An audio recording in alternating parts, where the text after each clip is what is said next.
reason why cartoon characters wear white gloves is way more disturbing than you think. So everybody's familiar with this very specific style of white glove that a ton of classic cartoon characters wear, but not many people really question why they're wearing the gloves. It's just how it always has been. Unless you're the character Bobby from an extremely goofy movie who jokingly asked this exact question. Do you ever wonder why we're always, like, wearing gloves? Yeah. That's just a funny little gag, but it's a good point. Why do they wear the gloves? Well, a lot of people will tell you it's so the character's hands can stand out from their darker bodies, which made it easier for animators to make them more expressive and to better convey the things that they were doing with their hands.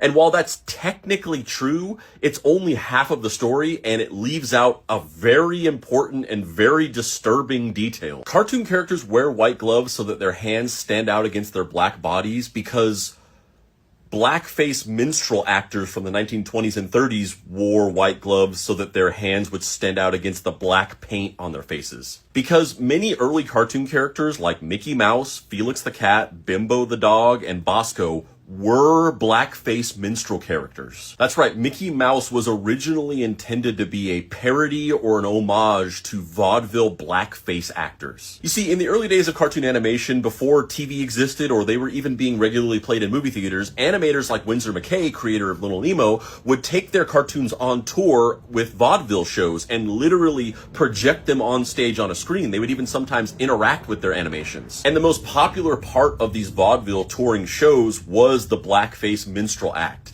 And so the animators, trying to grab the audience that was there to see the blackface minstrel shows, would pattern their characters off of those blackface actors. So the cartoon characters would take on the physical traits of these blackface actors, like the dark black skin with the white or red mouth and eyes, and also the personality traits and tropes of blackface minstrelsy, like the mischievous trickster character, which was very common in blackface and was also what most cartoon characters in the 1930s and 40s were. This minstrel style of cartoon character carried over from the vaudeville era of animation to the film era of animation with characters like Mickey Mouse and Felix the Cat. And after a while, blackface minstrel shows obviously fell out of favor and people just kind of forgot that they were like that. So the style of the character became solely associated with cartoons. And that's how we ended up with generations of these cartoon characters with these inexplicable white gloves. And again, many people will tell you, no, it's nothing to do with blackface. It's so that their hands can stand out from their bodies, but that's just not historically accurate. And here's the thing, I love animation like many people, and I love many of these characters. I'm not trying to get anything canceled. I just think it's important to be aware of these things. And real quick, if you like my videos and you want to see more in-depth writing from me, you can do that here. The reason why